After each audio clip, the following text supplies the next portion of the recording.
Bonjour à tous, nous nous retrouvons aujourd'hui pour la 7e Mishnah du 3e Pérek. Là encore, la Mishnah va rentrer dans des cas un petit peu compliqués de Yiboum, Shlosha Achim, toujours avec 3 frères qu'on a appelés comme jusqu'à présent Reuven, Shimon et Lévi. Shnaim mem nesuim shte achayot. 2 d'entre eux, Reuven et Shimon, sont mariés avec 2 sœurs, avec Rachel et Léa. Vechad nasuim nochit, et le 3e Lévi est marié avec une étrangère qui n'est pas proche parente avec les 2. Met echad mi bale achayot. Un des 2 frères, marié aux 2 sœurs, Reuven est mort. Vekanas nasuim nochit et ishto, et Lévi a dit je fais yiboum avec la femme de Reuven. Elle n'est pas proche parente à sa femme, il l'a mise de yiboum, il fait yiboum. Ensuite, ou meta ishto shel sheni. La femme du 2e, c'est-à-dire la femme de Shimon, Léa, est décédée. Et ensuite, ensuite Lévi est décédé. Et comme nous avons vu que Lévi s'était marié aussi avec Rachel, la femme de Reuven, dans l'accomplissement du hiboum. Donc maintenant, Lévi meurt, il laisse 2 femmes, Rachel, la sœur de Léa qui était la femme de Shimon, mais qui ne l'est plus. Eh bien, dans ce cas-là, Arezo Asura Alav Olamit, il laisse celle-là, et puis une autre femme, donc la femme de Lévi. Eh bien, Arezo Asura Alav Olamit, elle sera interdite à lui à jamais.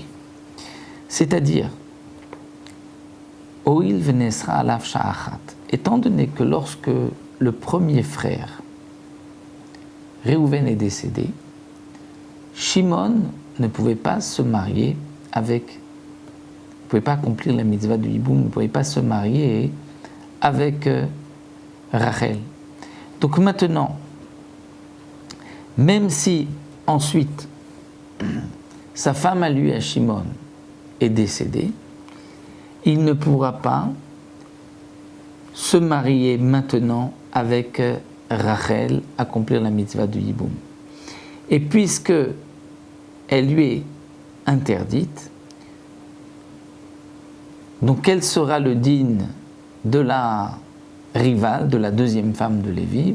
Alors là, nous dit le Barthénora, elle fera Khalitsa, elle ne fera pas Yiboum. Donc elle est un petit peu, si on peut dire aussi, la rivale de celle qui lui est interdite. Donc dans ce cas-là, il ne pourra faire Yiboum Shimon avec aucune des 2, il devra faire Khalitsa à l'étrangère. Un autre cas, Shlosha Achim, 3 frères.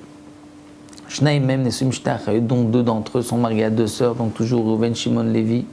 Et Reuven et Shimon sont mariés à Rachel, Léa, Vechad nasuim nochit, et un Lévi qui est marié à une étrangère. Geresh echad bal achayot et ishto.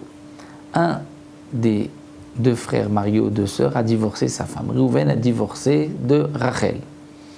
Umet nasuim nochit. Ensuite, Lévi, qui était marié avec une étrangère, est mort.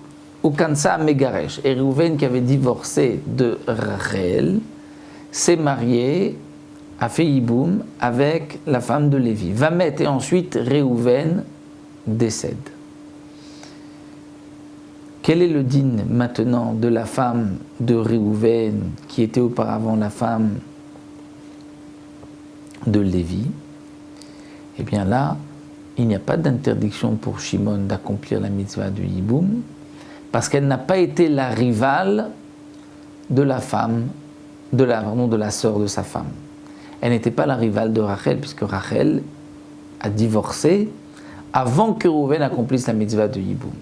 Et donc, il devra faire le Yiboum ou Khalitsa s'il veut, mais il pourra faire Yiboum Zoï She'amou, c'est ce que nous avons dit, Vekulam Shemetu Nidgarshu Tsarotem Mutarot, que dans tous les cas, si elles sont mortes ou ils ont divorcé, la tsara est muteret, c'est-à-dire que si la femme de Reuven, Rachel, est décédée, ou bien Reuven a divorcé, avant qu'il accomplisse la mitzvah de Yiboum avec la femme de Lévi, donc lorsqu'il s'est marié avec la femme de Lévi, elle n'était pas la rivale de la sœur de la femme de Shimon. Donc ensuite, lorsque Reuven décède, Shimon pourra accomplir la mitzvah de Yiboum.